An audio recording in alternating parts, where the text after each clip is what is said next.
Prepárense para la revelación más impactante que hayan escuchado. Ucrania intentó eliminar a Xi Jinping en pleno viaje oficial. Y no, esto no es una película de ficción. Un dron en medio del vuelo buscó derribar el avión del líder chino en una operación de alto riesgo. Rusia logró repeler el ataque, pero la advertencia está clara. Kiev y sus aliados occidentales están dispuestos a todo.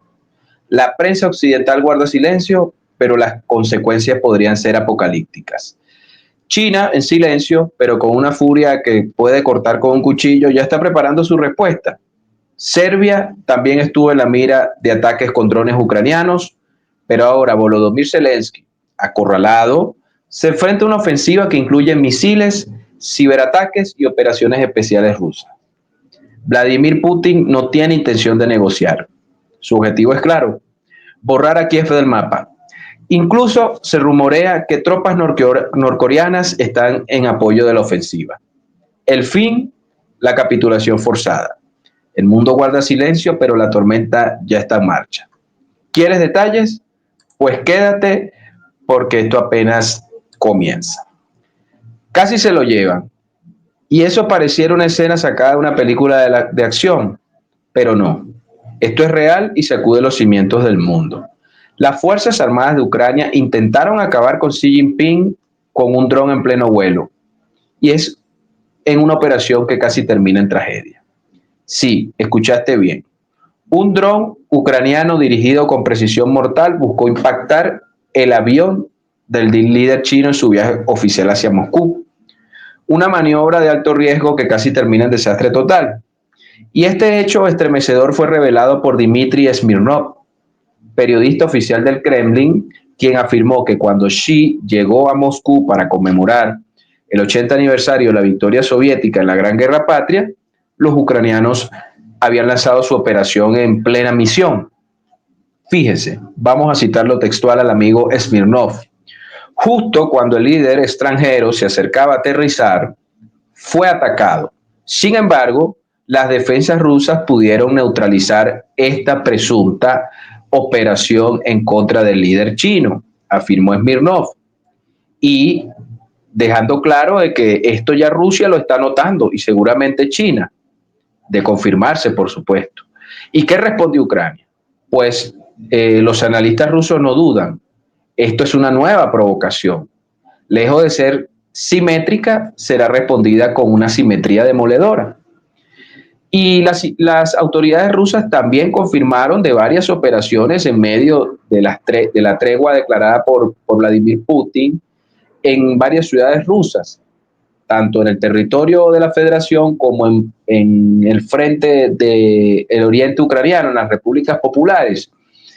Y en concreto, fíjense que hay un elemento importante aquí. Hay, en vista que pasan los días, las semanas, un mayor atolondramiento de los señores que están dirigiendo Kiev. Pero más peligroso aún, un atolondramiento de los que los dirigen a ellos en Europa y en Washington. Y en concreto, regresando a nuestro punto, estos analistas rusos le recordaron a Zelensky que siempre Rusia responde a sus provocaciones, pero no de manera igualitaria, sino con una respuesta más fuerte. Y el régimen de Kiev simplemente, tenemos que decirlo de entrada, está en desventaja ante cualquier represalia rusa.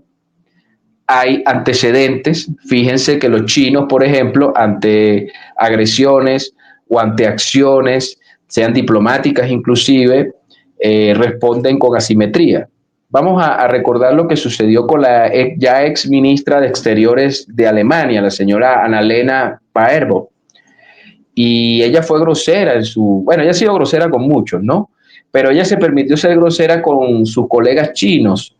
Y cuando llegó a China, estos la recibieron, la saludaron, por decirlo suavemente, y sin la menor cortesía de alto nivel o que amerita una funcionaria de ese nivel, tuvo que entrar al aeropuerto totalmente sola y por una puerta prácticamente donde entra cualquier ciudadano común y no una figura en ese momento, su magnitud. Y no obstante, ella no entendió la indirecta porque estaba medio atolondrada. Y después de más críticas, el golpe le llegó a los periodistas alemanes, los organizadores chinos, cuando hubo la recepción y después la rueda de prensa entre ella y el canciller chino Wang Yi, los alemanes no se les permitió la entrada. Y ahí fue que captaron el nivel de la respuesta china y de la humillación que le hicieron pasar por el desplante. Pero volviendo al señor Zelensky, este chistoso personaje acusó el día de hoy a Pekín de apoyar militarmente a Moscú con armas y municiones para la guerra. Ya semanas atrás, Zelensky había acusado a China de mandar soldados por la presunta captura de 2 ciudadanos chinos que no sabemos, insistimos, lo analizamos en un informe de Geomatrix anterior, no sabemos si en calidad de mercenario o en calidad de persona, digamos, voluntaria, o si efectivamente pertenecían al ejército chino para hacer tal acusación. Pero desde hace rato Zelensky se le ha ido el disco con las autoridades chinas. Y este caso, fíjense, esto no es una simple grosería, la denuncia de Smirnov. Esto es una señal clara, porque ya China estaría viendo que hay un intento de provocación no solo a Rusia, sino también al gigante. Y los analistas aseguran que esto formó parte de una estrategia del régimen de Kiev para sabotear el gran desfile de la victoria de Rusia en la Segunda Guerra Mundial, o en todo caso tratar de empañar cualquiera de ese evento. Y Zelensky, porque eso es un intento desesperado, buscó, mediante el apoyo de sus socios occidentales, sabotear el evento, tratando que algunos líderes no asistieran, para así de esa manera deslegitimar y que dejaran plantado a Vladimir Putin en la Plaza Roja. Una jugada totalmente arriesgada. Por ejemplo, Nikolai Mitrokhin, que es un connotado sociólogo ruso, no se anduvo con rodeos. Aseguró que estas amenazas y ataques solo demuestran la desesperación del régimen que se encuentra en caída libre. Y reveló algo más.